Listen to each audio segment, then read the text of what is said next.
போற்றுதலுக்கும் பாராட்டுக்குரிய பல்வேறு முக்கிய பிரமுகர்களால் விருதுகளை பெற்ற தமிழ்நாடு அரசினுடைய ஏசி நாடக மன்றத்தினுடைய சிறந்த நாடக மன்றம் என தெரிவு செய்யப்பட்டு கலைமாமணி விருது பெற்ற வணக்கத்திற்குரிய நாடக கலையரசு கலைமாமணி மாதி முத்தவர்களே, இங்கே வருகின்ற நாடக கலைஞர்களே, நடுவர்களே, உங்கள் அனைவருக்கும் என்னுடைய வணக்கத்தை தெரிவித்துக் கொள்கிறேன்.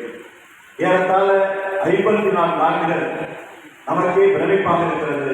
தஞ்சை மாநகரிலே தொடர்ந்து எவ்வளவு துன்பங்கள் வந்தாலும், எவ்வளவு இடர்பாடுகள் வந்தாலும், எவ்வளவு நிதி சுமைகள் வந்தாலும் அதையெல்லாம் பொருட்படுத்தாமல், அதற்காக தன்னை யாரிடமும் மண்டியிடாமல் இத்தனை ஆண்டுகள் இந்த நாடகங்களை மிகச்சிறப்பாக நடத்தி கொண்டிருக்கிற ஐயா மாவி புத்து அவர்களுக்கு இந்த நேரத்தில் மனமார்ந்த பாராட்டுகளை நான் தெரிவித்துக் கொள்கிறேன். நாங்கள் கலை பண்பாட்டுத் துறையிலே பணியாற்றிய பொழுது இந்த நாடக போட்டிக்கு ஆண்டுதோறும் நம்ம தமிழ்நாடு அரசினுடைய 1 லட்சம் ரூபாய் 2 லட்சம் ரூபாய் என்று அந்த நிதியுதவி அளித்திருக்கிறோம். ஆனால் பல ஆண்டுகளின் பொழுது அவர்களுக்கு அந்த நிதியுதவி கிடைக்காமல் இருக்கிறது.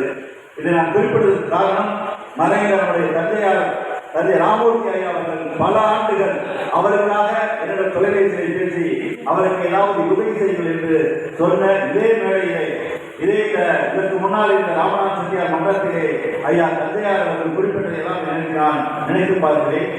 அதே போன்று இன்னைக்கு நாடகம் என்பது நாடகத்துடைய தந்தை சங்கரதாஸ் சுவாமிகள் பம்பல் சம்பந்த முதலியார் தொடங்கி பேரறிஞர் அண்ணா, முத்தமிழர் கலைஞர், நடிகர் நம்முடைய ராதா, அதே போன்று நம்முடைய மண்ணுக்கு பெருமை சேர்த்திருக்கின்ற செவாலியர் ஐயா, நடிகர் திலகம் போன்று ஒவ்வொரு பெரும் தலைவர்கள் எல்லாம் இன்றைக்கு நாடகத்திலே தங்களை முழுமையாக ஈடுபடுத்திக் கொண்ட காரணத்தினால் இன்றைக்கும் அவர்கள் நம்முடைய மனதில்